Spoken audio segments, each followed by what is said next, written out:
I'm admitting everyone now. Okay.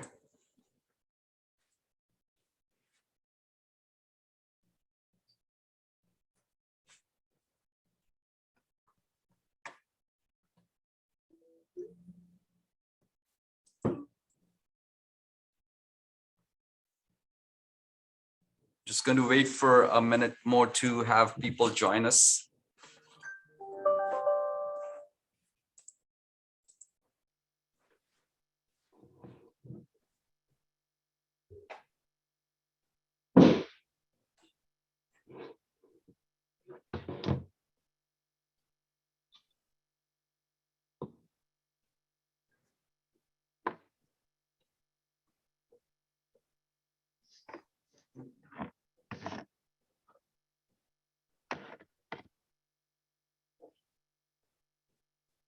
It's exactly 5 o'clock, so we'll just give maybe a minute more.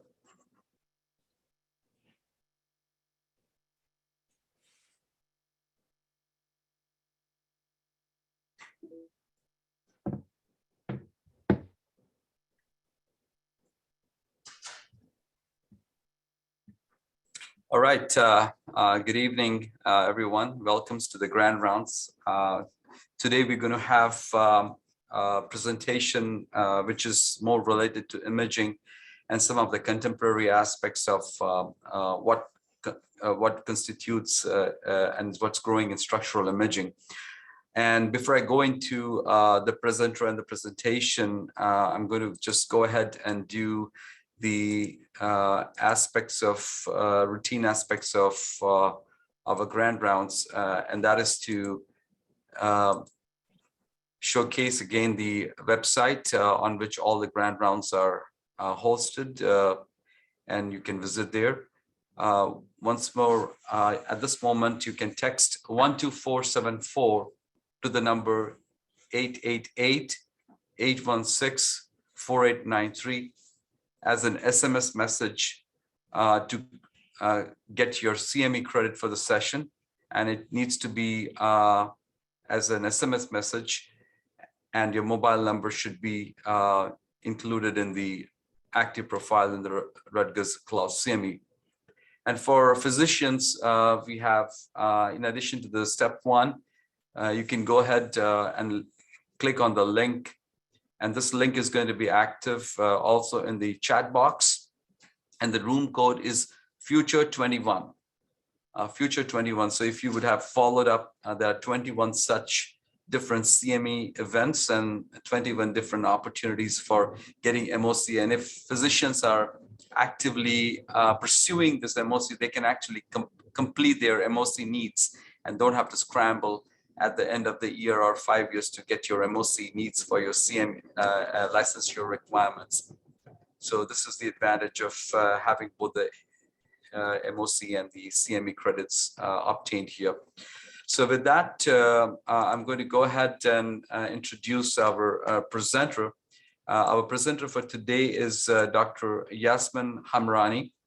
And I'm really thrilled because Yasmin and myself have been working as colleagues when I had a chance to recruit her at West Virginia University. Yasmin is currently working as a non-invasive cardiologist and as an advanced a CV imager. She's assistant professor of medicine, and she is associate director for the structural heart imaging program, also associate director for the women's heart program, and for the cardiac nuclear and metabolic imaging program at the Heart and Vascular Institute at West Virginia University in Morgantown.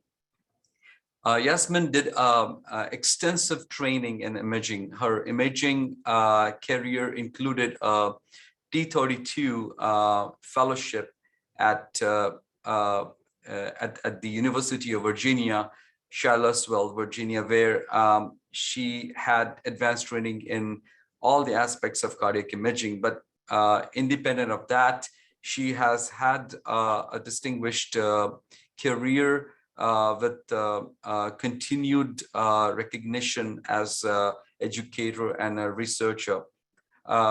Yasmin's striking quality is amicability. And if you want to get someone to be in your team she would be the one, because she not only is very well liked by the patients, but she makes things easy, and she's always there in support for the entire procedures. And she's very good in the work that she does.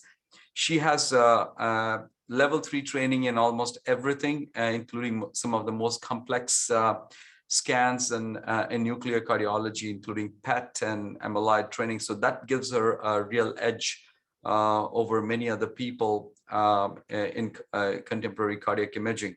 And she has been prolific in her research at West Virginia University, and recently has that series of publications. So she has close to about 35 publications, and many close to about 100 publications. So several of those 100 posters and abstract submissions, several of that came at West Virginia University and created really a very scholarly environment for the Advanced Imaging Fellowship Program that was subsequently initiated. So today, Yasmin is going to take us through her series of information about what she has done at West Virginia University and some of the contemporary work in structural imaging and some of the complex imaging scenarios, and really happy that she took our invitation and is there with us today. Yasmin.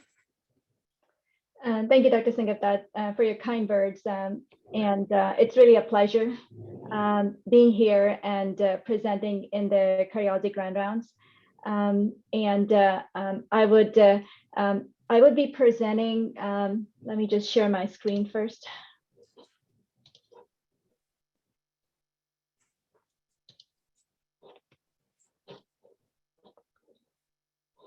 Can everyone see my screen? Yes, we can. Okay, and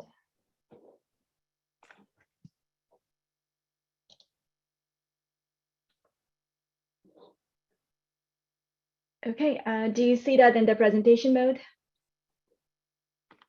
We do, but if you want to change the display settings in the top and make it, yes, click that one. Perfect. Now it's perfect.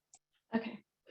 Awesome, great. So, so today I wanted to, I have no disclosures, and there are several aspects of advanced imaging that I have trained, I like to pursue multimodality imaging. So I have been active, like Dr. Singh mentioned, in multiple research projects, including advanced cardiac imaging in multiple disease conditions.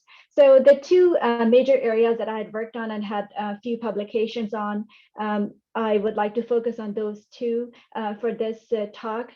The first area that I have researched on pretty extensively is assessment of the left atrial appendage post-transcatheter device occlusion.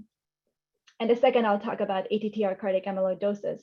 So as we all know that in this era of structural cardiac procedures, when we do these interventions, imaging is very important. So when we are implanting left atrial appendage occluded devices, there are different kinds that are available in US or Europe or other parts of the world.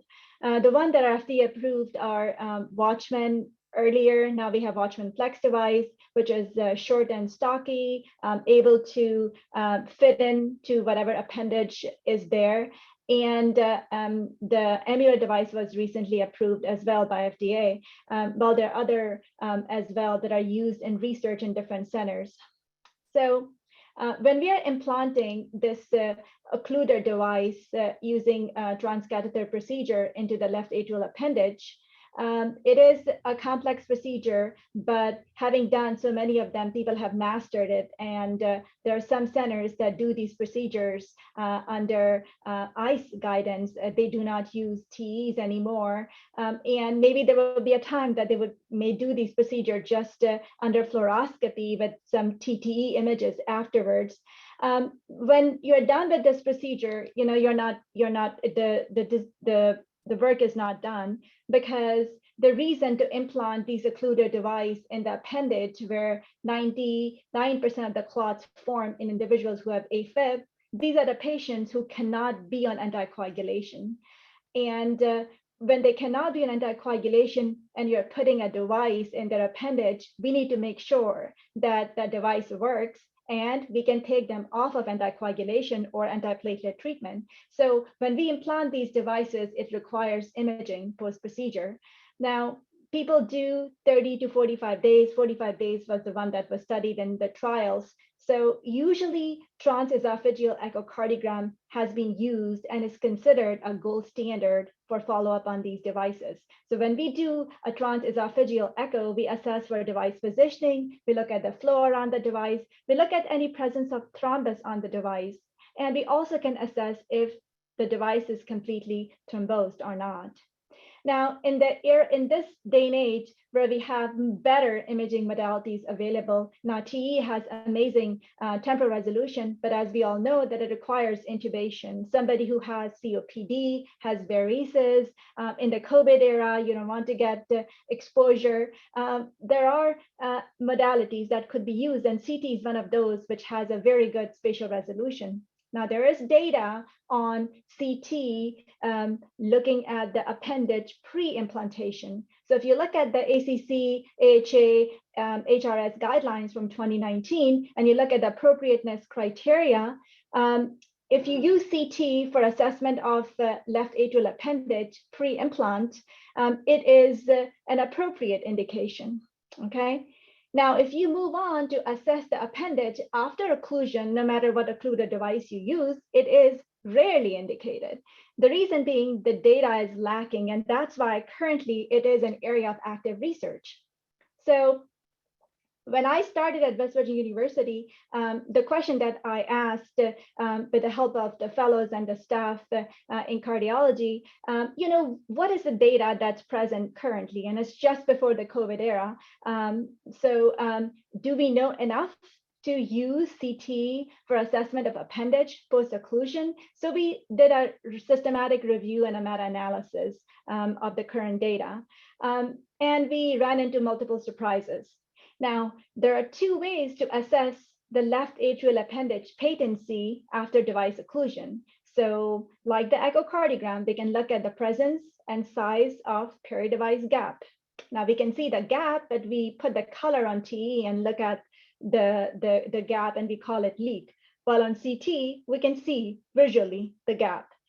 Now, aside from that, we can also look at the opacification of the device and the appendage distal to where the device is at the ostium of the left atrial appendage. So we can look at opacification. So you're getting two informations from that CT scan.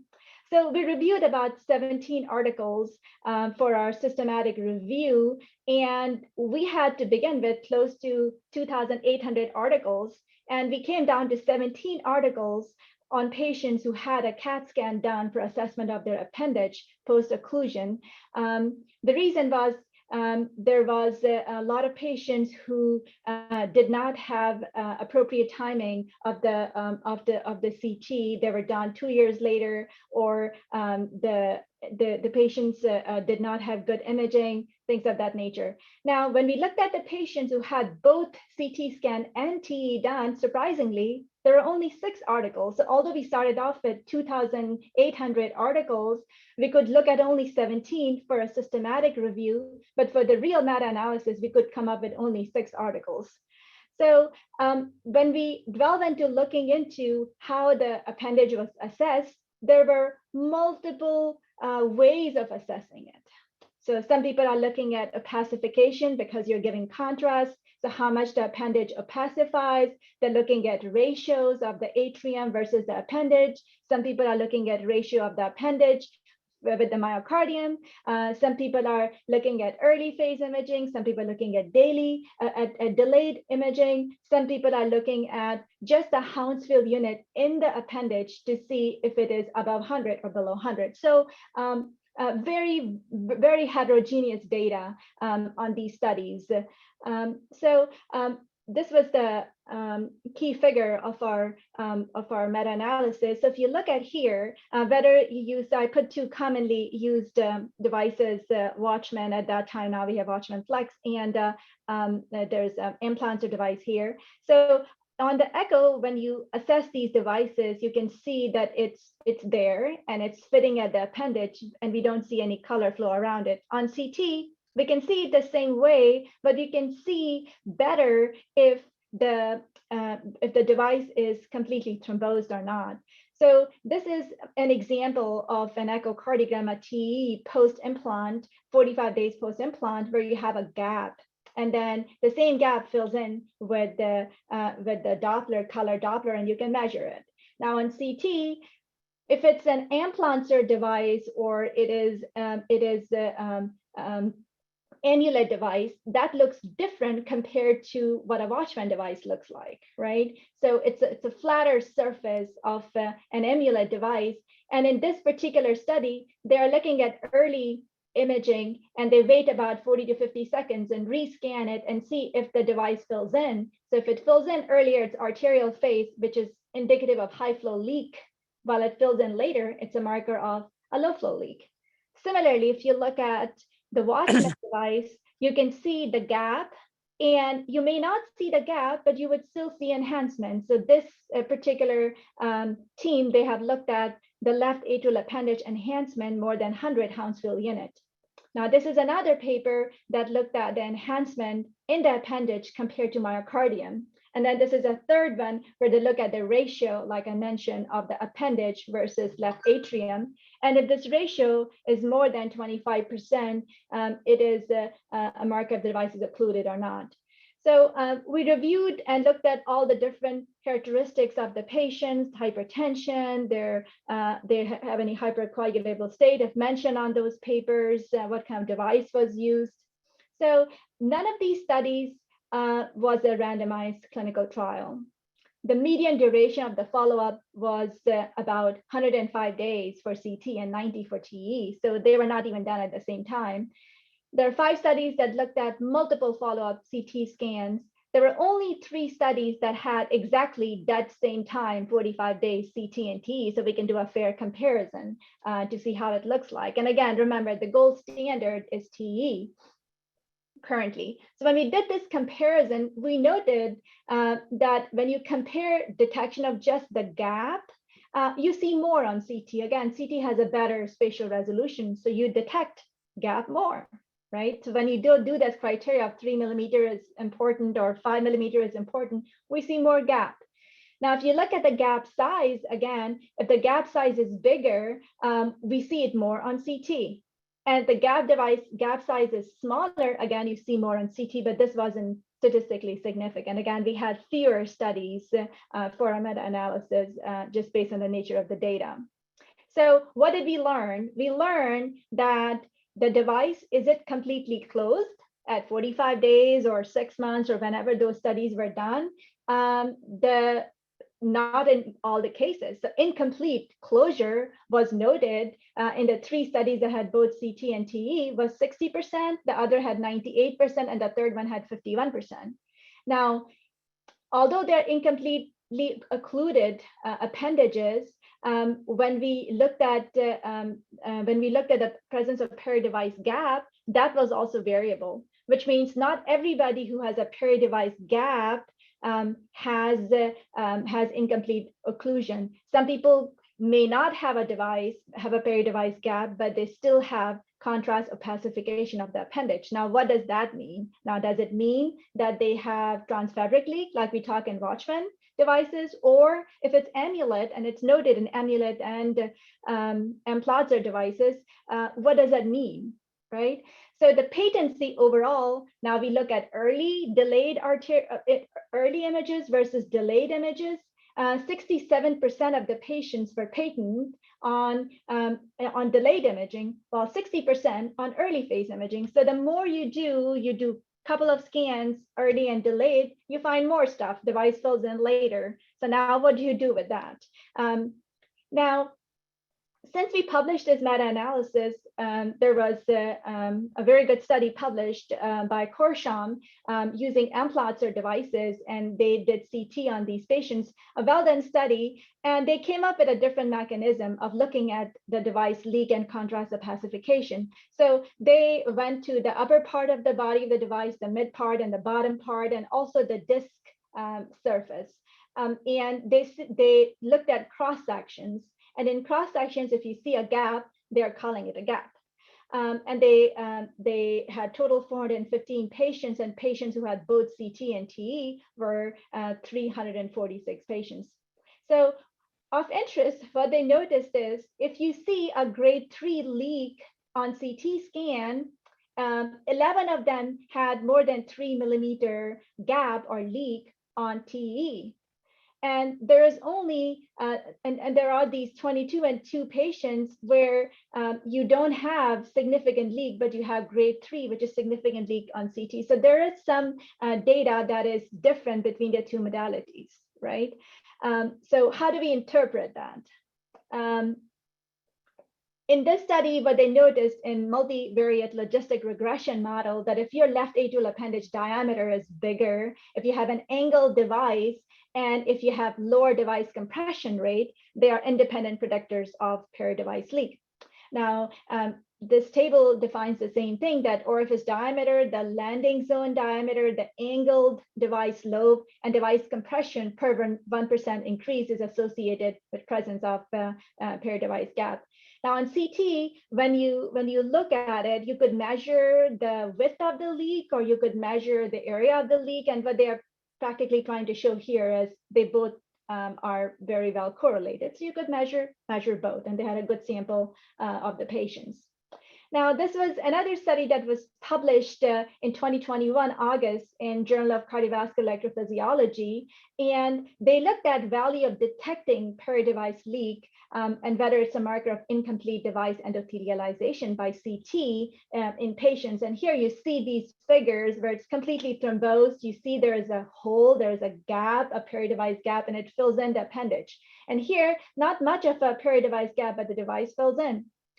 So what they noticed, again, repeating what has been seen in the studies, the meta-analysis and the subsequent studies, that in 60.7% of the patients, there was no peri-device leak detected, but in about 36% of the cases, there is less than 3 mm device gap present. And they did not find anybody with a leak more than 5 mm. So leak versus just contrast enhancement, both are markers of delayed device endothelialization. If there's a leak, it promotes late endothelialization of the device. So they're looking at the Hounsfield unit, less than 100, more than 100 on these patients. And it was quite a big percentage that they saw enhancement, which is a marker of delayed endothelialization. And if you have a leak, of course, you can say if device is endothelialized or not. And again, emphasizing that the maximum diameter of the left atrial appendage orifice was predictor in multiple logistic regression analysis of a leak or incomplete device endothelialization. So moving forward, so that was the first question. How can you assess if the appendage occluder device has worked? Is it endothelializing? But what's the ultimate result of that? What are we looking at? So if device is not completely endothelialized and you stop anticoagulation or antiplatelet on these patients, they could form a device-related thrombus. And it is noted in literature to be about 2 to 17% on TEE. Now, what's the clinical importance? The clinical importance, now a lot of these patients, when we see that on TE, we put them on anticoagulation to begin with. So it's hard to really tell even in the bigger trials as to how much of it is a predictor of stroke, but it is a marker. If you have a thrombus there, it could embolize and it can lead to ischemic stroke. So you need to continue anticoagulation. So the second question that we answered is, okay, we know we can look at the gap, we can look at the contrast enhancement. Now, how do we assess device-related thrombus or DRT on CT?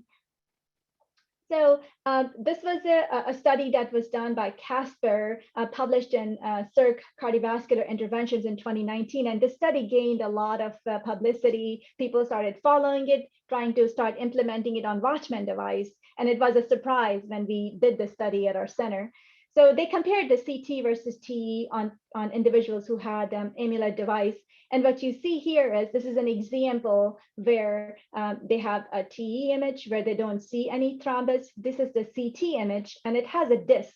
and you see that they don't see much except this tiny sliver on the disc of the device. And then this is another patient where you don't see any obvious thrombus on the TE, but if you look at the CT, you can see very clearly that there's some thickening, which is called hypoattenuated thickening on the disc of the device. And you could see that on CT, you have multiple multiplanar images. You can see it on them and you can see it on the short axis images. Now, if you look at this patient who has an obvious thrombus on the TE, you see that there is a big bulk protruding thrombus on the disc of the device. You can see it in long axis views as well as on the short axis views. So based on their observation on these patients, what they come up with was an algorithm of dividing this hypoattenuated thickening into two groups. Okay, so first group, they called it high grade HAT, which means definite, 100% sure it is a device related thrombus. So, but they said it if it's pedunculated, if it's protruding like that, or if it's laminar, but its thickness is more than 3 millimeters. So if you have both of these, it's a high grade HAT. Now, if you don't see it pedunculated or it's more than 3 millimeters thick, then they said, you know, it's a low grade HAT. We don't know what's its importance. You take it per patient basis and decide what you want to do.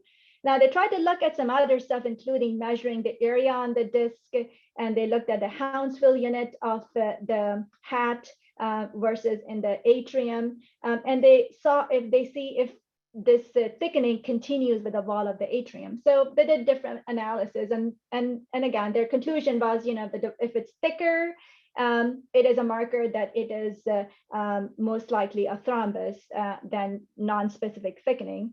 The ratio, if the ratio of the HAT over LA is lower, that's a marker that it probably is a thrombus. And the disc device cross-sectional area ratio didn't pan out. And when they looked at the continuation with the left atrium, if it is not a high-grade HAT, they said, you know, it continues with the wall of the atrium. So maybe non-specific, or we don't know about it. So so this was on the Amulet device. So we scratched our head and said, okay, what do we do on Watchman? And now, you know, everybody's implanting Watchman Flex device, and we do TEs on these patients. We want to do CT. We want to see how it shows on the CT scan. So we published we presented this data in AHA, and we also published it in the journal. So we retrospectively looked at the patients who had both CT and TEs done. So we had about 43 patients, and we found interesting information. This is a data that I shared with the Watchman device, and they're trying to kind of maybe get us involved in building a software and assessment of the appendage post occlusion. So that's something that's in process. So what we noticed is that those devices were noted to be completely sealed in 23% of the patients, and we'll discuss that. We saw that the gap was present in about 13 patients. We saw there was no peri-device gap in 4, and the 3 devices we noticed were malpositioned. So completely sealed means it's thrombosed, there is no gap. And if you look at the enhancement, it's definitely, you know, it's below 100 in the appendage, below the occluded device. And the ratio is less than 25%. So if you look at the peri-device gap noted on 13 people, you clearly see a gap. You know, the gap is either because a lobe is uncovered, and you can see it in the short axis views as well. And then there were 4 patients who had no peri-device gap, but they had quote unquote transfabric leak, because you can see that right below it's kind of like below 2/3 of the device, you can see the contrast going in. But again, that is different, because here, if you see on this patient, it's filling in, but it fills in about maybe 1/3 of the appendage. In this particular patient, the entire appendage has the same attenuation as the left atrium. So although it's sitting there, there is no gap, but it's filled in completely, right? And you can see that in the short axis view too. So yeah, we did a great job. We put the appendage occluded device in there, but I'm not sure if it's working. Now there are 3 patients where device we noted was completely malpositioned, because when you put the Watchman Flex device, and again, our interventional cardiologist will know more, but I had this discussion several times, it just takes the shape of the appendage based on whether it's chicken wing, it's a bigger ostium, it is a windsock, whatever. So in these cases, we notice it tilted. So only one lobe is covering the appendage, the other lobe is outside into the atria. As a result, there is literally no thrombosis of the appendage. It is completely open. The contrast is freely going into the appendage despite no gap. Okay, because it's malpositioned. So we looked at various parameters because it was never studied. So we look at the osteal size, osteal length, compression ratios at different angles on TE as well as CT. We looked at if there's a gap or not. And then we looked at their discharge medications. We said, have they been discharged on clopidogrel and aspirin, just Plavix, on DOACs or warfarin, and what medications they were taking on follow-up. So we looked at a detailed assessment on this group, although a small group, but we looked at multiple parameters. Now, when we look at the Watchman device, we noted, surprisingly, that this had the hypoattenuated thickening. It is present in 95% of the patients, okay? So now there is something called beam hardening on CT where you see like something like black, that is beam hardening. That is not a thickening, but just thickening like this, 95% of the patients. Now, is all of this thrombus? Of course not, right? So we need to define exactly what is a thrombus. So it could be on the knob of the device, could be, we call these gutters, on the gutters of the device or on the device shoulder. And we also checked for angulation. Is it a certain degree of angulation of the device that causes the appendage to stay open, and you see contrast going in there. So this, I put in some examples, and it is in our publication. So these are the patients where you see that the device is thrombosed and you see nothing on top of the device. Now, this is example where you have some HAT present on the gutters of the device. These are the examples where you see the thickening is present on the gutter and on the shoulder of the device, but on one shoulder only. And this is another example where there is the thickening present on the gutters and on both shoulders. So different presentations of this thickening on follow-up CT scans. So then we looked at, okay, several of these patients had TEs done, not all of them. So we looked at, okay, which of these patients had a confirmed unbiased DRT on TE? There is a thrombus. So there were 2 patients where they were called thrombus, and we looked at those images and everybody agreed this is a thrombus. So we say, okay, how did the CT look on those patients? So this is patient number 1, where we see that there is this thrombus on the device here. You can see it. You can see in different images.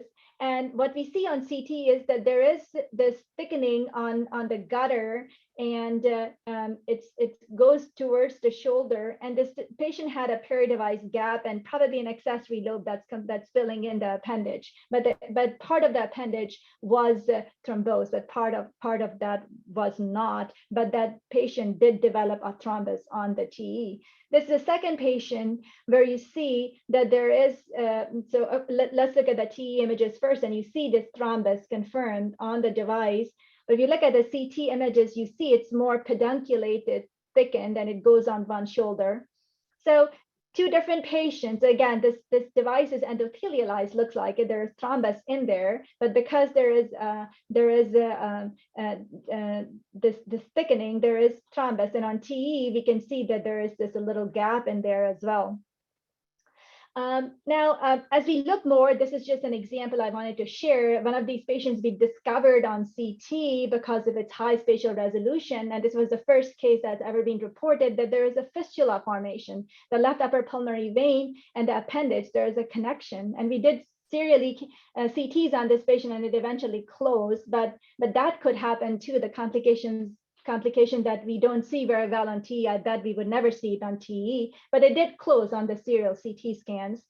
So this was a paper by Dr. Al-Cooley, who was one of our interventional cardiologists at WVU and went on to Mayo Clinic and very active researcher. And he did a multi-center trial looking at device-related thrombus on left atrial appendage post-closure. I had some there's some things that I'm not quite sure about this study because both TE and CT were used. There was no clear-cut definition of what a thrombus is, and I bet if I look at it carefully, those images, there will be some variation in definition of thrombus on CT based on the data I just provided to you.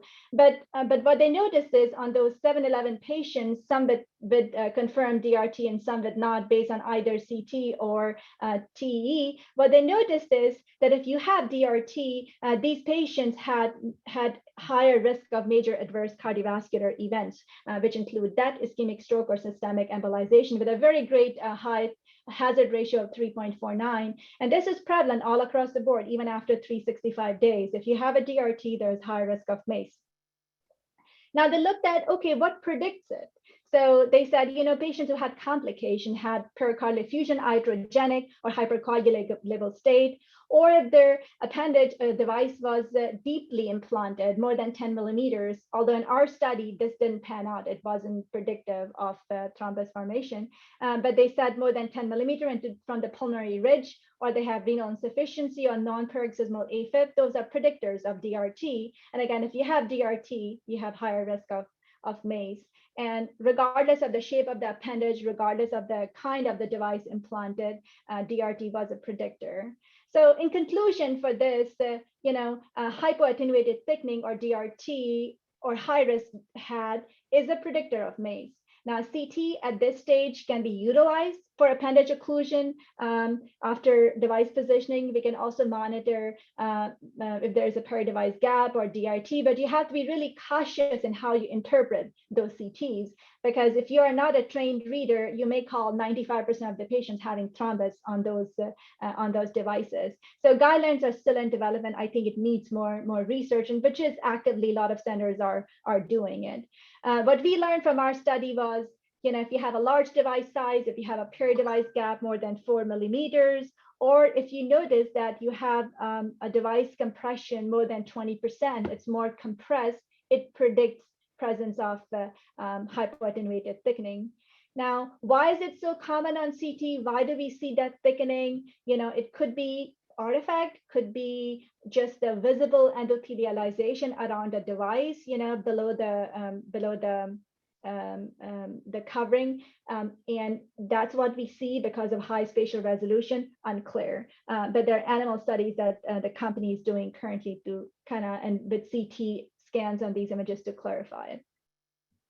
Okay, so changing the gear here, I wanted to share my experience with another project I'm actively involved in, and we have published data we have presented in ACC, and we have published it in Journal of Nuclear Cardiology as well, is in this particular population. And I'm sure everybody can tell it's a heart that has amyloid deposits, right? You can see thickening, you can see the sparkly appearance. So let's talk about it. So this is something we studied, and we looked at SPECT-CT derived SUVs, which is standardized uptake values. When we do Tech99 PYP scan, as you know, that the only scan that has been done in US to assess for ATTR cardiac amyloid is PYP scan. DPD is used in Europe. Although lately with some issues with PYP, we have done some other scans as well. So if you look at cardiac amyloid, there is deposition of amyloid deposits within the myocardium. So why is it important? It can put you at risk of arrhythmias, heart failure because of restrictive cardiomyopathy, and if left untreated, it can result in severely symptomatic and even irreversible heart failure. So you have to diagnose it, detect it sooner, so you can do something about it.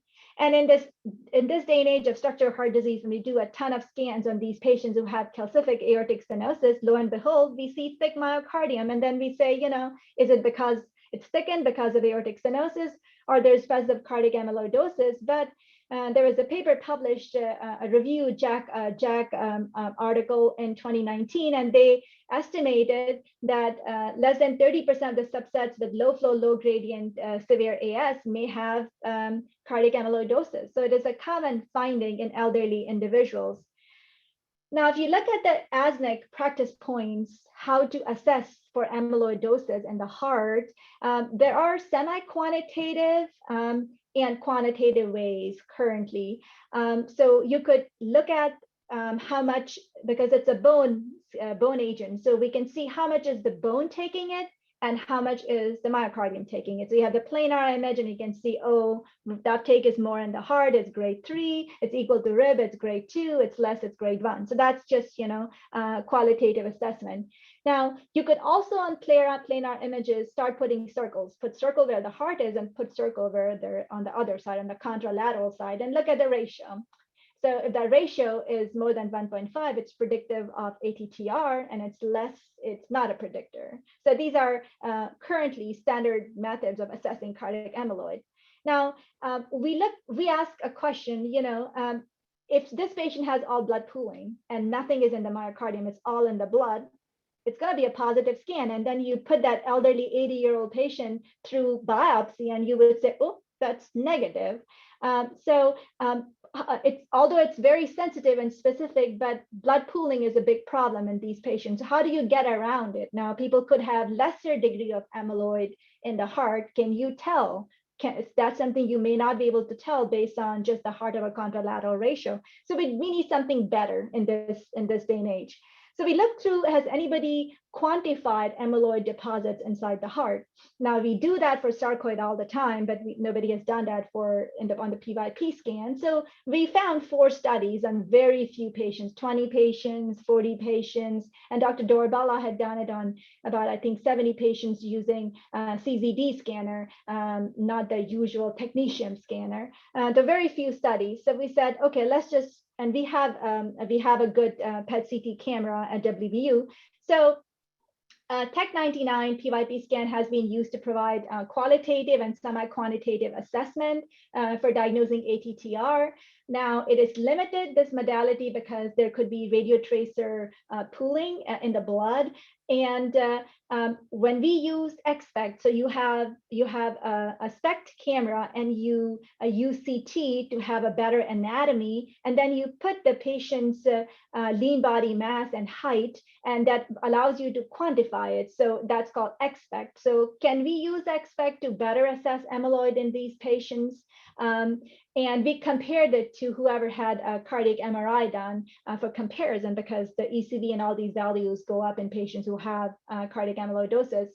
So this is one of the figures from our publication. So this is a patient who had, as you see on planar images, this is the system called Perugini grade, and it is grade 3. It's clearly more than rib. And you look at the myocardium on a CT SPECT image, you can see the uptake is all in the muscle. So you're 100% sure, and you can quantify it here. So we can quantify putting a VOI, a volume of interest. And because there is some blood pooling that you can't really ignore here, we corrected it to blood pooling in the aorta. And if you do that after blood pool correction, your value is 5.67 and vertebrae is 4.48. So you're 100% sure this heart definitely has cardiac amyloidosis.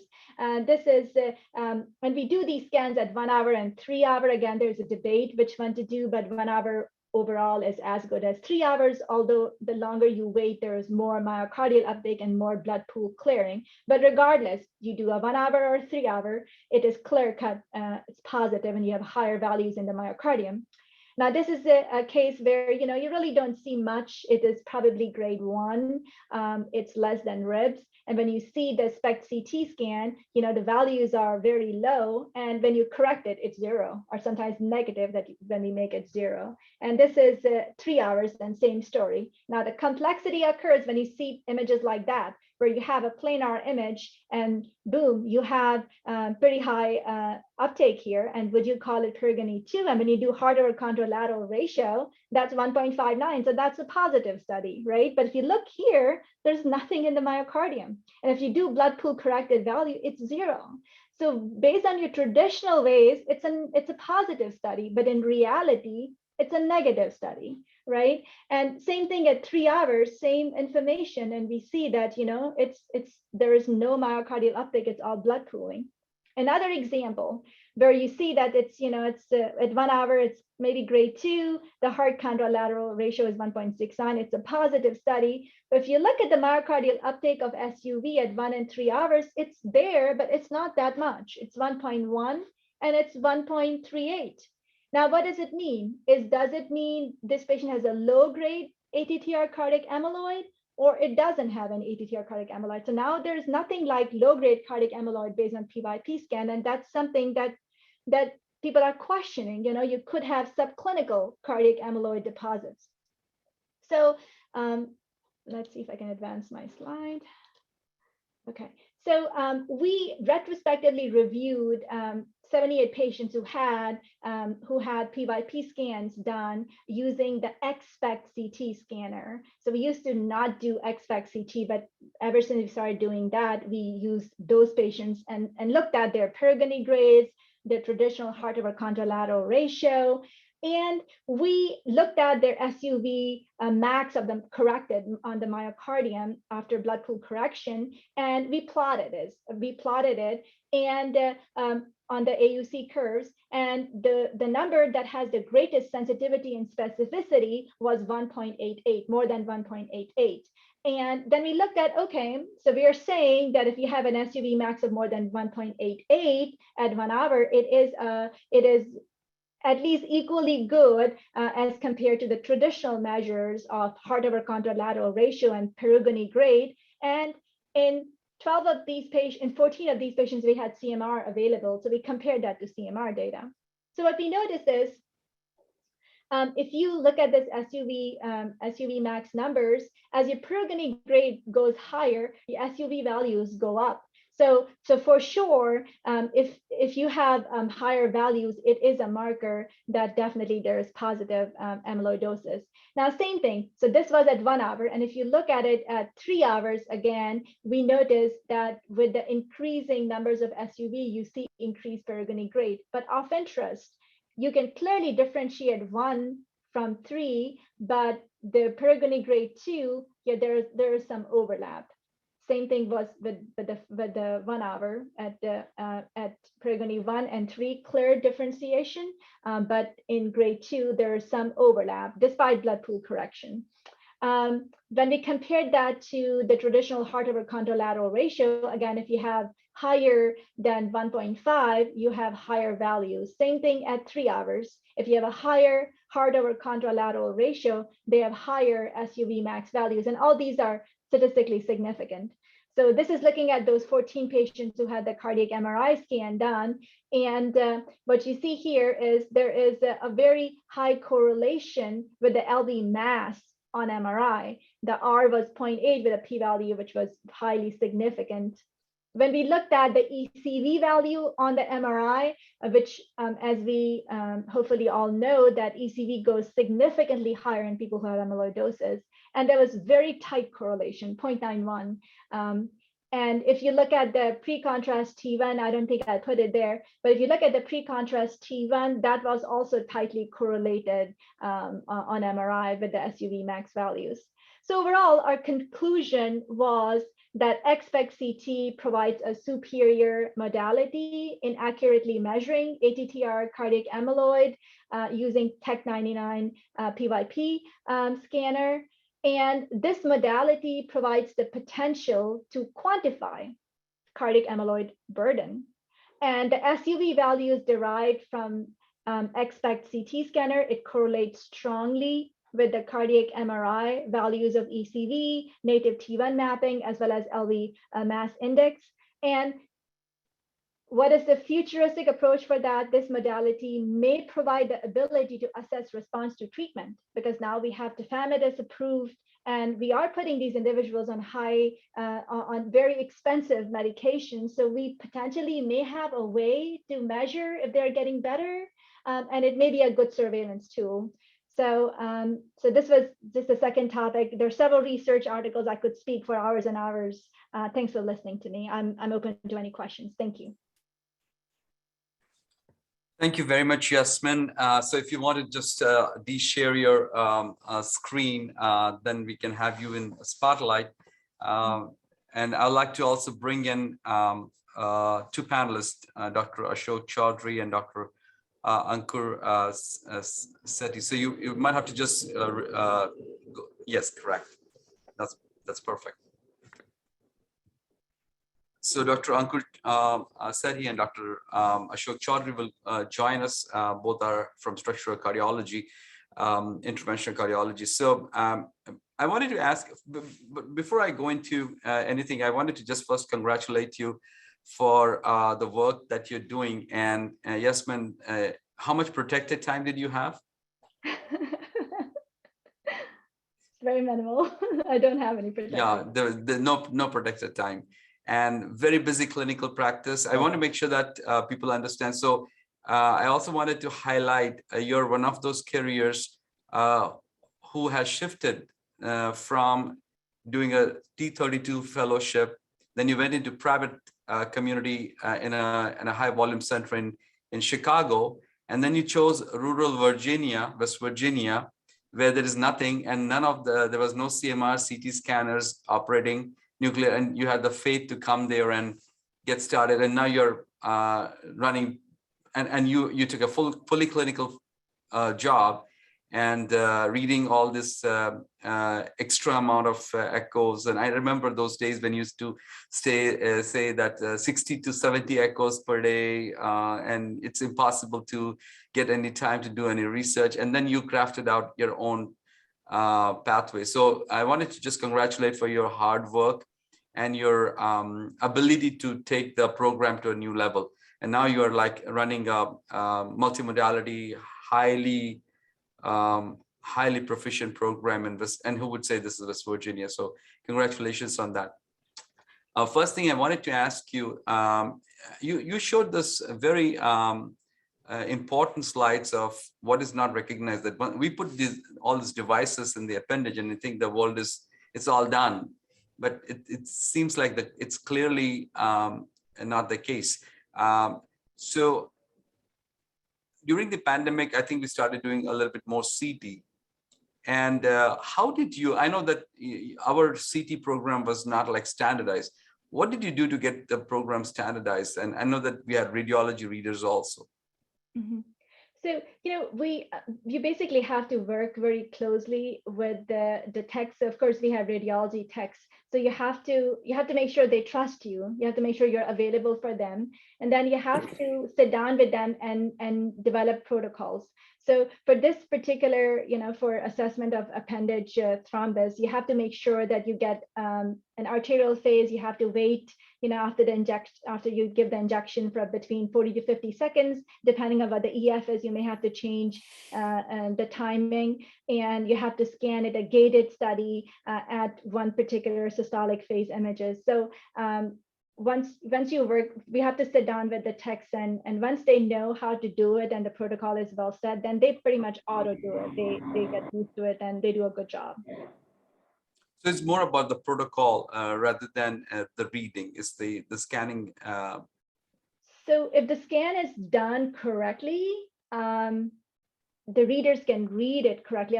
And again, you need to know what you're looking at. You can't just have anybody come and look at these studies, and call all of these hypoattenuated thickening as thrombus on these devices. You need to know how to manipulate the data and look at it. I mean, here we have Terraricon, sorry, not Terraricon, we have Vitria to look at these images, and now we have TruePlan through Watchman. So we could look at in that as well. We also have 3Mencio, and you can look at around on that as well, along with the access and where to put the transeptal puncture device and things of that nature. So it's a combination. I would say the text, you need to make sure the techs they trust you. They will be willing, they will be open to be trained. You train them, then you have to make sure that you have good protocol. Then you can make sure you have good readers, and the reader should be able to, they should be open to talking to you and not like, oh, I read it the right way, you teaching me wrong. They have to be open to learning. And then once this is set up, then then you can do 100 patients, 500 patients, doesn't matter. Everything is it's trustworthy, it's correct. Yeah. So Ashok, Ankur, your responses. So maybe start with Ashok. Hi, can you hear me? Yes, I Yes. can. That was an excellent presentation. I think sometimes in the Watchman world, probably ignorance is bliss, because the more we know about these things, the more we start questioning ourselves, right? Because just like Dr. Sengupta said, once we deploy the device, we think we're done. My question is, if you look at the recent registry data that came out of the Watchman, looking at the leaks, if you look at small leaks which are less than 4 or 5 millimeter, they're very common. Almost 1/3 of them have small leaks, but bigger leaks are still very uncommon, at least in the registry. It's like less than 1%. And if you look at the adverse events like increased risk of embolization or stroke, TIA, stuff like that, the odds, increased odds is like only maybe slightly higher, 1.1. And there's not much difference between small leak and large leak. I think the question is, when we do a TE at 45 days or 3 months, and if we see a small leak based on the trials, we stopped all sorts of anticoagulation. But if you see a small leak less than 5, have you changed your clinical practice? Do you keep on doing TEs? Do you continue anticoagulation? Because the whole point of doing a Watchman is, they're increased risk of bleeding. So if you do anticoagulation, they're going to bleed more. And I think the odds of having more benefit by giving anticoagulation is going to be less. So if it is a big leak, I guess, then you don't know what to do, whether you coil them, whether you do a radiofrequency ablation. I think there's some data coming out of that. So we have a lot of unknowns, at least in terms of management of small leak. So yes, it is interesting, but we still don't know what to do with those. Have you changed your practice with regards to leak? And then we'll come to DRTs in a second.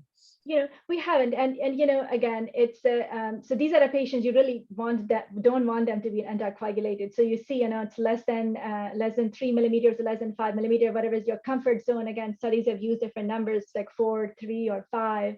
You just stop the anticoagulation, hope and pray that everything is going to be okay. But do we see these patients? To be honest with you, we have a lot of pathology here in West Virginia. And have I seen patients 1 year later or 2 years later after their Watchman device and they have a big thrombus sitting on the device? Yes, I have.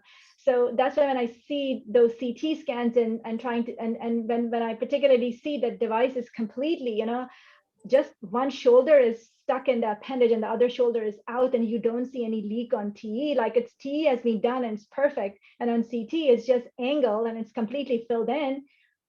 In those patients, we tell them to continue anticoagulation. In fact, if it's malposition, you should never stop anticoagulation because it means you didn't do anything to that patient, technically. But again, this is something that people are knowing more and more, and there's more work that needs to be done in this area. Now, changing the practice and stopping the anticoagulation is very tough, unless it's more than 5 millimeter, or you see a clear-cut thrombus, or you see completely malpositioned device, we usually don't stop it.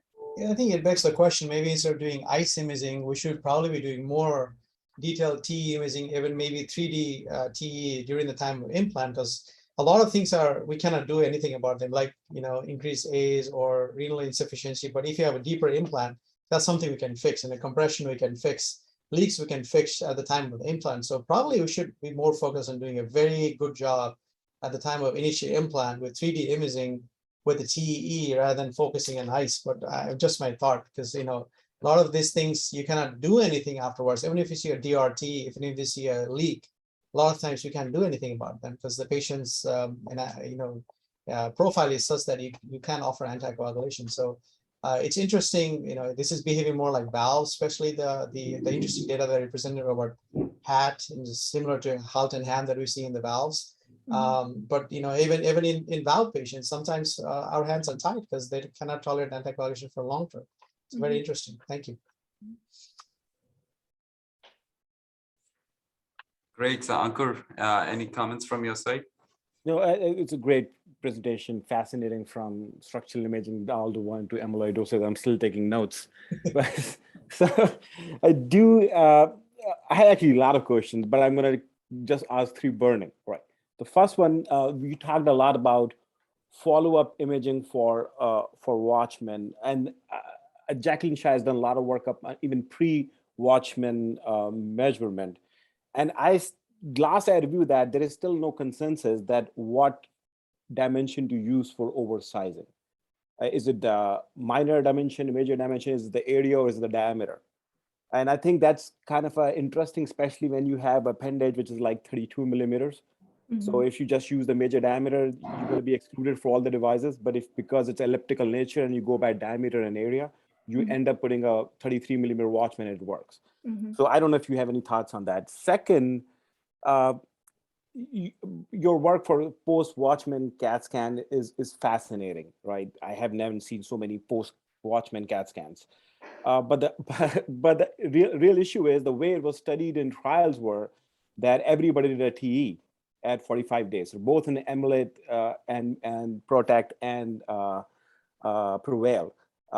So are people comfortable enough that they can do a 45-day CAT scan and then stop or make an anticoagulation decision based on that? Is your center doing that, or is any other center in the United States doing that?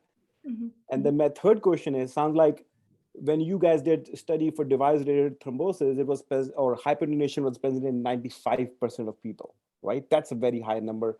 So I think there is some value to look at it for device-related CAT scans. So my question to you is, if an 80-year-old female who had a Watchman done 3 months ago comes to the ER with a TIA, and TE is inconclusive, what can you tell me on CAT scan categorically which will make me anticoagulate versus not? Would CAT scan give me a definite answer? Yeah, I mean, all three are very valid questions. So the response to your first question in regards to pre-sizing, using TE or CT. So as you know, we tend to kind of oversize on CT, whether it's sizing for the annulus or for the ostium, the secondary ostium, we call it, because you kind of go a little bit deeper into the Coumadin ridge. So when you are sizing, you have to look at both dimensions, and I know there is data that is coming on area. Now, if you compare the CT to TE, the way the values can match is if you do a 3D TE and then you put that in QLab and you literally assess, and we kind of started doing that for mitral valve cases too. We do mitral valve annulus on 3D assessment. So you pull it on the 3D QLab, and then acquiring a 3D image, and then when you assess the area and the long and the short dimension, and you kind of have to incorporate both the values and the area in assessing your size, particularly if it's like it's a large orifice that can correlate more of it CT. But it's more experience, as you get used to one measurement and you implant it, see what the outcome is, how a device looks like, and then you kind of go with that. We have used in bigger, where they're measuring bigger on TE, we have done CT and try to use that in making a decision whether you should implant or not implant. So it does definitely help. And in response to your second question, in regards to, is this prime time to use CT for follow-up? Based on the data I just showed you, no, it's not prime time. So if you ask me, am I okay just doing CT? Now, when the Casper presented the data on Amulet, it's just a flat disc, right? So you can see if there is thickening on it. You can do the ratio and all those of measurements. Watchman is kind of difficult, particularly with the Watchman Flex device. The experience that we have here, and ongoing experience we are gathering, it just takes the shape of the appendage. So if appendage is kind of twisty, tilty, it is going to twist in that direction. And then on a TE, and Dr. Sengupta will tell you more, it looks all fine. Sometimes it's even harder to see a leak, but lo and behold, you get a CAT scan and you see a hole and you see a leak. So they give you different information, slightly different. Now, if it's a clear-cut, easily fit in device and you don't see any leak, and the shape of it on the 3D, when you do a 3D TE at the time of the scan, the shape looks okay. It's not too deep and there is no leak around it, you should be okay. Now, using the CAT scan, if you don't, so again, if that elderly lady who is coming in and you want is inconclusive TE, which happens, again, COPD era, you can't sedate them. Sometimes there's too much air and you can't see anything. Sometimes they had a prior cabbage and it's all twisted and you have difficulty finding the appendage. CT is right there. You just scan it. You got to make sure you do a gated scan and make sure it's you have delayed images. You can see it better, right? There's no issue with respiration, and as long as you don't see any major gap around the device, you see that device is not malpositioned, you see that the Huntsville units are not bad and device is endothelializing, it would suffice and will give you information. So technically, if you are a very advanced center and you have a lot of experience, like Jackie Saw, she is I think she's in Europe. Canada. She's in Canada. In Canada, she has done, and they use CT. Dee Wang uses CT quite often. She's more of a master in pre-implant CTs, but those centers use CT quite a bit, and that's why they're publishing all the data. But again, is everything 100% conclusive at this time? I don't think so. And I think that makes a very important point, that it's not, it's very difficult to homogenize recommendations in structural imaging. I think it's never going to be a one, sets of recommendation, and also the keeping an eye for this variance in the anatomy, and particularly the anatomical variation is extremely high in appendage. There is no two people that are alike. So I completely agree. I have actually seen the Flex device actually sometimes after deployment crumble on itself. It takes like some unique shapes, and it sometimes does not look clearly like that we used to see in the past. So you're right about that. So there is some uniqueness in how the Flex device goes in. So there may be some variance. But let me ask you, yes, that's great. During the pandemic, didn't we took off people off the TE protocol and we were just following them on CT scan? I believe that that's the time when we really improved our CT program because of the need. That's how actually the reason you see so much of the CT scans and the Watchman Flex and appendages that being done was because was the product of the COVID need. And that's how actually I remember, yes, when you started working on the project. So, well, I think there is no consensus. And I love TEs. I like to do them, but sometimes CT scan could be much more easier for patients than trying to. So it's again individual variance. If you have somebody in the ER, having a good crew of CT scanners would probably be a preferential to trying to get a TE done. And if my imager and my imaging team is something I can trust on, and therefore the body of the literature and doing the exercise and developing your registry, local registry, looking at it carefully, seeing how does it relate to other centers is so critical for developing an imaging program that you're currently doing, Yasmin.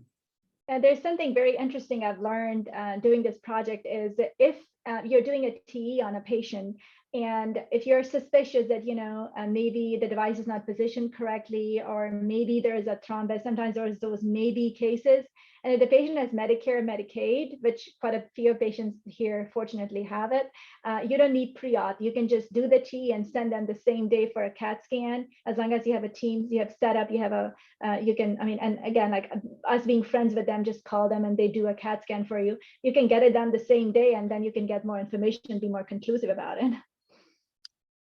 I think one of the questions I have is, when you saw 95% of them having some sort of hypotenonic lesion, we know, there have been very, very few pathological studies of Watchmen, and a lot of times they are not endothelialized. We think they're endothelialized by 45 days, but a lot of times they are not. So I think it may just be the nature of the device that you will see a little bit of something, which doesn't necessarily translate into clinical endpoints.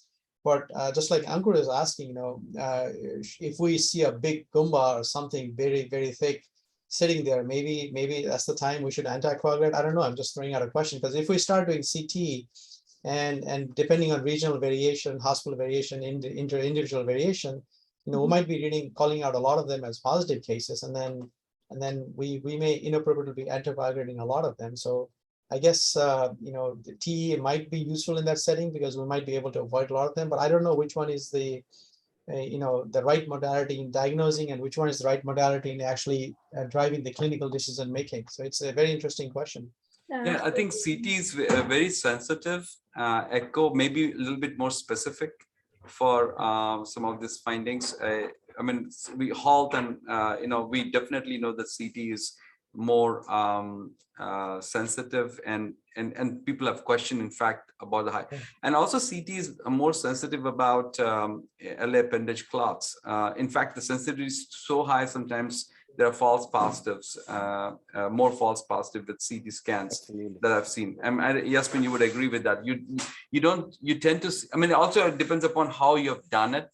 But if you don't have spent the time and the contrast is not completely opacified, you tend to get a lot of call outs for appendage clots on CT scan. At least that's what I've seen. Yeah, usually you shouldn't call it because it's just delayed filling. So if you see it not filled, like sometimes you do CT scan for some other reason and the appendage is not filled, then you would say, it's not filled. So you need to repeat a scan with delayed imaging to see if it fills in. If it fills in delayed, then there is no thrombus, but it is a marker that there is slow flow inside the device. And technically, I've reviewed some articles for some journals recently that individuals who have larger left atrial appendage or who have paroxysmal AFib, they tend to have more of this slow flow, which fills in later, but they are in future at higher risk of strokes. Very good. I think in interest of time, thank you very much. We're going to conclude. Thank you very much, Yasmin, Ashok, and Ankur for a very interesting discussion. And we look forward to seeing you, Yasmin, next month when you visit us. Yeah, Thank you. great. Thank you. Appreciate it. Bye-bye. Bye.